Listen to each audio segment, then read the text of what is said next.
नमस्कार, प्रणाम। मैं आपका अपना विशु राय हाजिर हूँ जुर्म की दुनिया की एक बेहद ही खौफनाक कहानी के साथ। साथियों, कहते हैं कि जब एक बीवी जो घर की लक्ष्मी होती है, अगर वह अपनी हद को पार करने के लिए उतारू हो जाए तो फिर एक ऐसी कहानी शुरू होती है जिसको सुनकर सभी हैरान रह जाते हैं, किसी को यकीन नहीं होता है।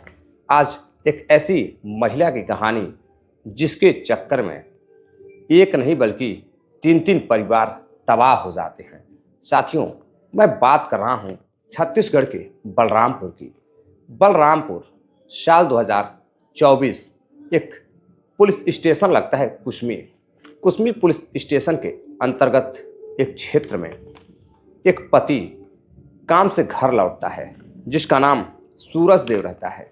सूरज देव 27 तारीख को अपने घर लौटता है। जब घर लौटता है तो वो देखता है कि घर में ताला बंद है। अब जब घर में ताला देखता है तो आसपास पड़ोसियों से पूछताछ करता है। अपनी बीवी को, अपनी बेटी को बार बार वो फ़ोन कर रहा था, लेकिन उसका फ़ोन बंद आ रहा था। अब एक पिता को काफ़ी घबराहट होने लगती है। वो परेशान होने लगता है कि आखिर उसके बीवी बच्चे कहाँ चले गए। एक तो उसकी पत्नी, एक उसकी बेटी जो कि मुस्कान जिसका नाम रहता है, और एक बेटा जिसका नाम मिंटू रहता है। तीनों घर से लापता थे और इधर पिता सूरज देव को कुछ भी पता नहीं था। बिना बताए तीनों ही घर से निकल चुके थे। अब इधर घर पर पिता काफ़ी परेशान था। कुछ ही महीनों पहले एक नया घर उसने बलरामपुर के जो कुश्मी स्टेशन है उसी क्षेत्र में बनवाया था। तब इधर वो काफ़ी परेशान था। इधर परेशान होने के बाद अपने रिश्तेदारियों में जाता है, लेकिन कहीं उसके बीवी बच्चों का पता नहीं चल रहा था। अब वो परेशान होने लगता है कि अचानक से उसके बीवी बच्चे, एक दिन पहले बात हुई थी और आज सुबह जल्दी से वो जब अपने बीवी बच्चों को सरप्राइज़ देने के लिए घर पहुंचता है तो वो खुद सरप्राइज़ हो जाता है। वो परेशान हो जाता है। अब रिश्तेदारियों में फ़ोन करता, लोगों के पास जाता, जहाँ उसे लगता कि उसकी बीवी बच्चे होंगे, हर उस जगह पे जाता। जब 2 दिन हो जाते हैं, कुछ पता नहीं चलता है, तब वह हार मानकर पहुंचता है कुसमी पुलिस स्टेशन। वहां जाने के बाद साथियों, वो अपने बीवी और बेटी और अपने एक बेटे की गुमशुदगी की रिपोर्ट दर्ज कराता है। इधर पुलिस जांच पड़ताल में जुटती है, लेकिन कहीं कुछ पता नहीं चल रहा था। अब महीनों गुजर जाते हैं, हफ्ते महीने गुजरते गए। पुलिस भी अब हार मानकर बैठ जाती है। तभी अचानक से एक बलरामपुर के पास ही एक जगह लगती है, बेतला नेशनल पार्क। उसी से कुछ दूरी पर 3 कंकाल, धान के खेत के पास एक नाला रहता है। उस नाले में एक व्यक्ति को दिखाई देता है। तभी वह व्यक्ति गांव वालों को बताता है। अब गांव वाले दौड़कर जाते हैं तो देखते हैं कि नाले में एक छोटा कंकाल, एक उससे बड़ा कंकाल, एक उससे बड़ा कंकाल, यानी कि 3 कंकाल दिखाई देते हैं। अब कंकाल देखकर गांव वाले दहशत में आ जाते हैं। अब वह डरने लगते हैं कि यह अचानक से नरकंकाल कहाँ से आने लगा। वो एक नहीं बल्कि 3 नरकंकाल। अब वह देखकर डर जाते हैं।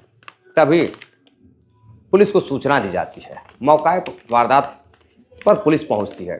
साथियों, जब पुलिस पहुंचती है और जाने के बाद तीनों कंकाल को बाहर निकलवाती है, और निकलवाने के बाद जब उसे फोरेंसिक टीम भी आती है, जांच पड़ताल करती है, तभी पुलिस वालों को पता चलता है कि कुछ महीने पहले एक ही परिवार के 3 लोग लापता हुआ थे। अब पुलिस उस केस से इस कंकाल को जोड़ कर देखती है। अब कंकाल में एक हाथ में घड़ी थी और एक जो पैर में पायल थी वह भी उस कंकाल में था। अब इसे देखते हुए उसके परिवार वालों को, यानी कि जो पति सूरज रहता, सूरज देव का जो परिवार, जो बच्चे गायब हुए थे, उन्हें सूचित किया जाता है। पुलिस उन्हें बुलाती है और बुलाने के बाद सूरज देव से उस कंकाल की पहचान कराती है। फौरन ही जब कंकाल 3 कंकाल को देखता है तो सूरज कहता है कि ये मेरे बीवी बच्चों का कंकाल नहीं है, मैं नहीं पहचान रहा हूँ, मेरे बीवी बच्चे जिंदा हैं और वो बहुत जल्द घर आ जाएंगे, यह किसी और का है। लेकिन जब पुलिस वो घड़ी, वो जूते और वो जब पायल दिखाती है तो उसे देखते ही कहीं ना कहीं अपने बेटे को जन्मदिन पर जो घड़ी एक पिता ने गिफ्ट की थी, उस घड़ी को वह पहचानता है तो वह वहीं सदमे में आकर बेहोश होकर गिर जाता है। किसी तरह से पुलिस वाले उसे उठाते हैं, समझाते हैं और फिर डीएनए टेस्ट कराते हैं। तो जब वो तीनों का डीएनए टेस्ट होता है तो जो दोनों बच्चे रहते उनका डीएनए मैच हो जाता है। अब इधर पता चलता है कि यह तो तीनों जो कंकाल मिला है यह तो उनके यानी कि सूरज देव के दोनों, एक बेटी और एक बेटा और एक उसकी माँ का है। अब यह देख सूरज देव के पैरों तले जमीन खिसक जाती है। अब वह सदमे में चला जाता है, वह परेशान हो जाता है। अब जब कंकाल की पहचान हो जाती है, इधर सूरज देव अंतिम संस्कार करता है। अंतिम संस्कार करने के बाद अब वो और उसके रिश्तेदार और पूरा गांव यह जानना चाहता था कि आखिर उस दोनों बच्चे और उस महिला ने ऐसा क्या किया था, किसने उसकी हत्या की थी, कहीं उसके पति ने ही तो उसकी हत्या नहीं की। अब तरह तरह की चर्चाएं भी चलने लगती हैं और इधर किसी से कोई दुश्मनी भी नहीं थी। घर वाले यानी कि उसका पति, गांव पे जो लोग थे, रिश्तेदार, घर वाले सब परेशान थे कि आखिर इन तीनों की हत्या कौन कर सकता है, और हत्या ऐसी कि किसी को पता भी नहीं चला। अब पुलिस जांच पड़ताल में जुटती है। सबसे पहले पुलिस कॉल डिटेल्स खंगालती है उस महिला की। महिला का जो नाम रहता है कौशल्या रहता है। उस कौशल्या की उम्र 35 साल रहती है। उस 35 साल की महिला की जब पुलिस जांच पड़ताल करती है, कॉल डिटेल्स निकालती है, तो पता चलता है कि उस पर एक व्यक्ति हमेशा फ़ोन पर बातें करता था। अब इधर जब बात खुलती है तो वह जो व्यक्ति रहता है उसका पुलिस एड्रेस निकालती है कॉल डिटेल्स के माध्यम से। जब एड्रेस निकलता है तो पता चलता है कि नाम मुख्तार है और मुख्तार छत्तीसगढ़ नहीं बल्कि झारखंड का रहने वाला है। झारखंड के नुमारू क्षेत्र का रहने वाला है। अब पुलिस उसकी लोकेशन ट्रेस करती है और सबसे पहले मुख्तार को गिरफ्तार करती है। मुख्तार को गिरफ्तार करती है पुलिस तो मुख्तार कहता है कि हाँ, मैंने ही इन तीनों को मारा है। लेकिन पुलिस पूछती है कि आखिर क्या वजह थी, तुमने क्यों मारा? तो वह बताता है कि उसका जो एक भाई है आसिफ, वह उसकी बेटी से मोहब्बत करता था और उस पर ऊपर सारे पैसे खर्च करता था। तो घर वाले काफ़ी परेशान थे, घर 1 रुपये नहीं देता था, इसलिए उसका कत्ल कर दिया। लेकिन इधर पुलिस जांच पड़ताल जारी रखती है और मुख्तार का जो भाई रहता है आसिफ, यानी कि छोटी बेटी का जो प्रेमी रहता है, उसको भी गिरफ्तार करती है। जब उसे गिरफ्तार करती है और जब उससे पूछताछ करती है तो एक ऐसी कहानी बताता है जिसको सुनकर सभी को पैर तले जमीन खिसक जाती है। दरअसल साथियों, इस घटना की, इस कहानी की शुरुआत होती है आज से करीब 6 महीने पहले। 6 महीने पहले जो मुख्तार रहता है और आसिफ, ये दोनों सगे भाई रहते हैं। यह दोनों, जो मुख्तार रहता है वो बड़ा भाई और आसिफ छोटा भाई, यह दोनों झारखंड से अक्सर काम करने के लिए रोजगार की तलाश में छत्तीसगढ़ जाते थे। छत्तीसगढ़ के बलरामपुर, जो कि झारखंड से कुछ ही दूरी पर रहता है, अक्सर वहाँ जाते थे, काम मिलता था, काम करते थे। इसी दौरान जो राजदेव रहता है, यानी कि सूरज देव, कुछ लोग उसे राजदेव कहते थे, कुछ लोग सूरज देव बुलाते थे। सूरज देव काफ़ी अच्छा पैसा कमाता था, मेहनत मजदूरी करता था और छत्तीसगढ़ शहर में ही रहकर रायपुर में ही काम किया करता था और बलरामपुर आता जाता था। अपने बीवी और अपने बच्चों को एक किराए के कमरे पर पहले शिफ्ट कर देता है। धीरे धीरे कुछ समय गुजरता है, पैसे जब कमाने लगता है, बेटी भी अब धीरे धीरे बड़ी हो रही थी। इधर 16 साल की बेटी भी हो जाती है और छोटा बेटा 5 साल का हो जाता है। अब इधर उसकी माँ अक्सर अपने पति से, यानी कि जो कौशल्या रहती है, वो अपने पति से कहती है कि देखो, अब किराए में रहते हैं और काफ़ी पैसा खर्च होता है, काफ़ी किराया खर्च होता है, तो क्यों ना हम एक अपना घर बनवा लें। अब इधर सूरज अपनी पत्नी की बात को सुनता है और एक छोटा सा प्लॉट लेता है और उसमें एक घर बनवाने की अब पेशकश शुरू करता है। इधर कुछ पैसे और जुटाता है, कुछ लोन लेता है और लोन लेने के बाद अब मिस्त्री, यानी कि राज मिस्त्री की तलाश करता है। तो उसे यही मुख्तार और आसिफ मिलते हैं, 2 नौजवान युवक, एक 32 साल और एक 27 साल। दोनों युवकों को लेकर अपने ज़मीन पर जाता है, दिखाता है, ठीका होता है और धीरे धीरे घर बनना शुरू हो जाता है। अब इस दौरान जो उसका पति रहता है सूरज, वो अपने काम पर चला जाता है और पत्नी रहकर अपने घर को बनवाती थी।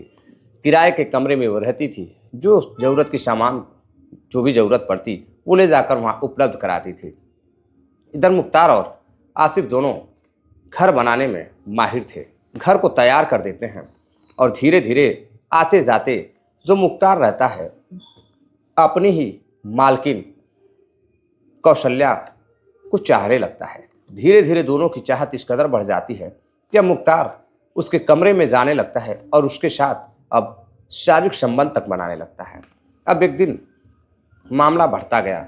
इधर आसिफ को पता चलता है कि मुख्तार अपनी ही मालकिन कौशल्या के प्रेम संबंधों में जुड़ा हुआ है। अब मुख्तार से आसिफ कहता है कि देखो, तुम मालकिन के साथ जुड़े हुए हो और मुझे उसकी जो बेटी है वो मुझे बहुत पसंद है। अब इधर मुख्तार कहता है ठीक है, अपनी तुम इच्छा पूरी करो।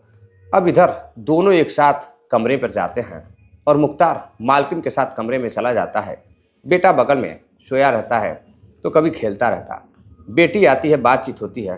तो इधर अब आसिफ धीरे धीरे अपने प्यारी प्यारी बातों में उसकी बेटी मुस्कान को फंसाता है।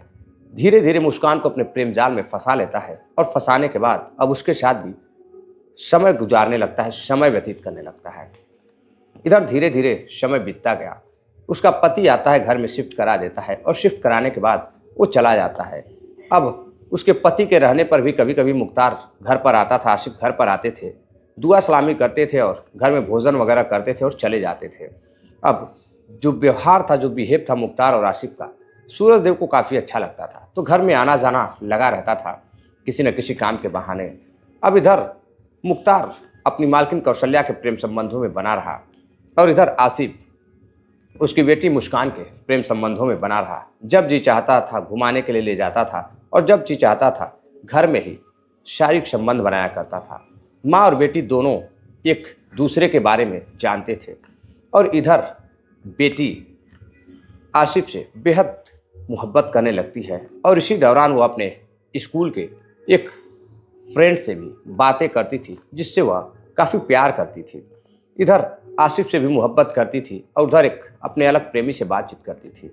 एक दिन आसिफ जब उसके कमरे पर जाता है, उससे बातचीत करता है और कहता है कि देखो, मैं तुमसे शादी करना चाहता हूँ।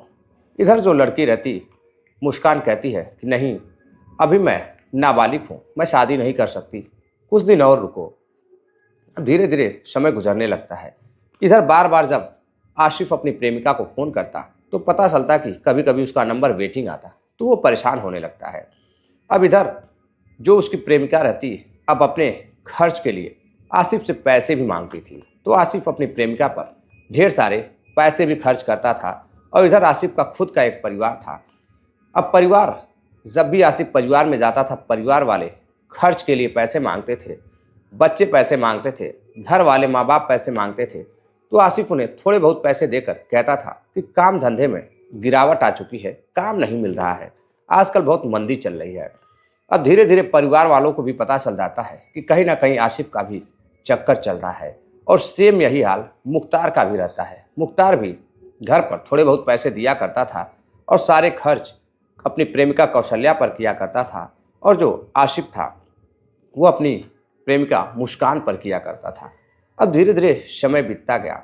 अब एक दिन फिर जब दोनों मिलते हैं, मुस्कान और आसिफ, तो आसिफ मुस्कान से कहता है कि देखो, तुम जल्द से जल्द मुझसे शादी कर लो, अब ये दूरियां बर्दाश्त नहीं होती है, मैं आपको बेहद मोहब्बत करता हूँ और मैं तुम्हें वो हर खुशी दूंगा जो तुम्हें चाहिए। इधर तभी लड़की के मोबाइल पर एक फ़ोन आता है।